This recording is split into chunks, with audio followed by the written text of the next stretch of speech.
Okay, so my name is Marissa, and I decided to do a movie that I found very interesting. It was actually a really good movie. I suggest that y'all go check it out if you ever have time. It's called A Beautiful Mind. It's actually based on a true story, but it's about this guy named Nash. His last name is Nash, and he's a professor at Prince. And he develops a revolutionary game theory, which is now called the Nash equilibrium. And it's like a math. So he's a mathematician at Princeton, and he struggles to crack a problem that's never been solved by anyone. And that leads him to develop or trigger schizophrenia, because he already had it, but the problem that he was trying to solve kind of triggered the schizophrenia.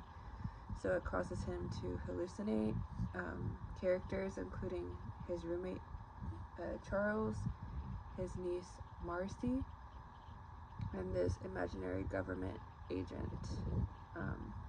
So he thinks that he's being hired by the government to crack this code or this math problem.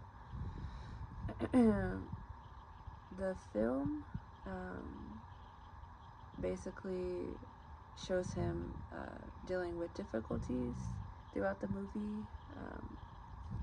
He has difficulties trying to distinguish reality from his delusions. And this takes a toll on all the relationships in his life, including his marriage, because he's married to his wife named Marcy. And it takes a toll on his work. He's always gone. He's hallucinating, going back and forth, running from this imaginary agent. And in the end, it shows him getting help, and then decades later, it shows that he actually cracked the mathematician problem that he was trying to solve, and he actually won a Nobel Prize for his accomplishment. So, how is the character shown to be mentally ill? So Josh Nash exhibits paranoid delusions and hallucinations, believing he's part of a secret government mission. His symptoms interfere with his relationships with work and reality testing. The movie shows progression, deorientation, social withdrawals, erratic behavior, and confusion between real and imagined experiences. And these are some pictures here that I had. That's his wife, right here.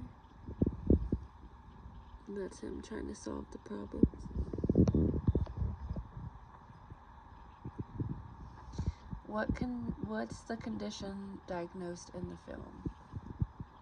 Yes, Nash's schizophrenia is diagnosed after a psychotic break while teaching at Princeton. Diagnosis occurs during a hospitalization scene after his delusions become apparent, and the film shows electroconvulsive therapy and medication as treatment methods. And here's one of his quotes that he says in the movie. It says, "Perhaps it is good to have a beautiful mind, but an even greater gift is to discover a beautiful heart."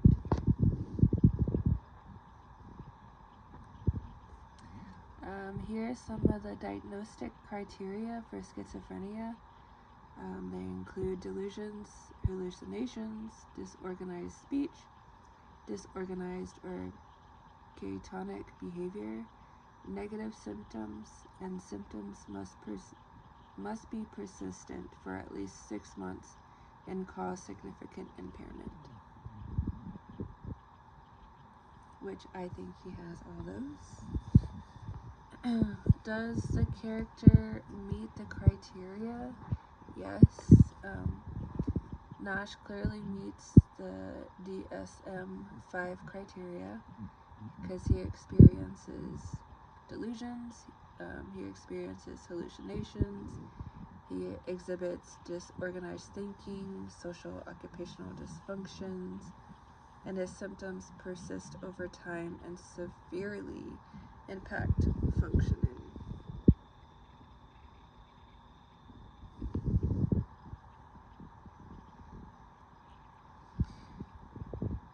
Accuracy versus misrepresentation.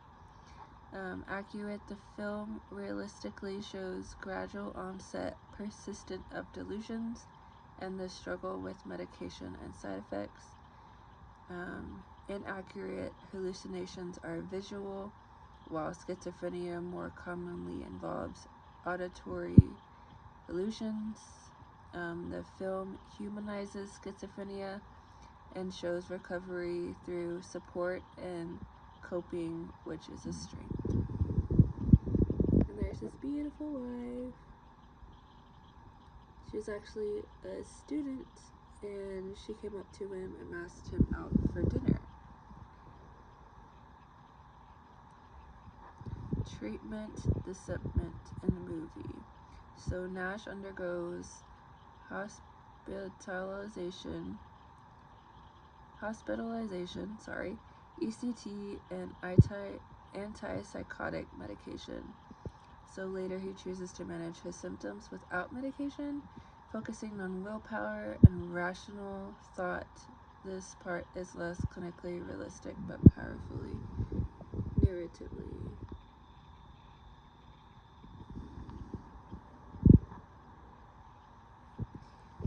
Here are some modern treatment options and resources.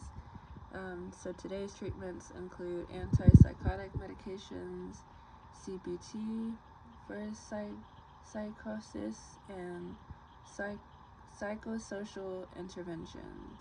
And here are some resources and community-based support groups and early intervention programs are crucial for recovery. So we are never alone with what we go through in life. Here's an OT treatment plan and interventions. So we would focus on functional independence, daily routine management, and social skills training.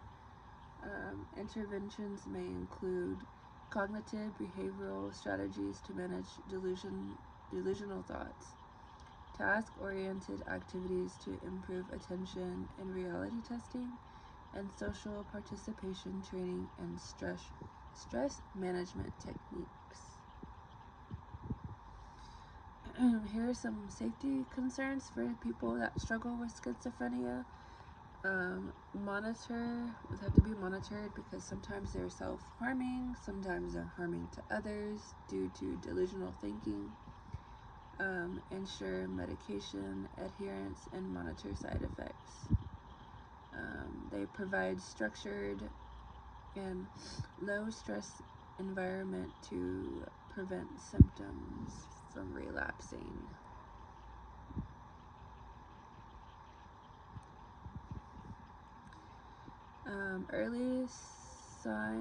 Early scenes show Nash as socially awkward and odd, reinforcing the idea of the mad genius.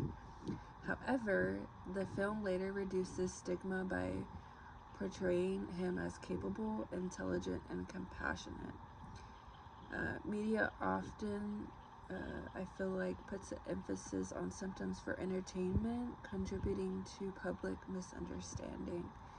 Despite minor inaccuracies, A Beautiful Mind helps destigmatize schizophrenia by showing successful long-term management, which I think is a beautiful thing. And here are my references.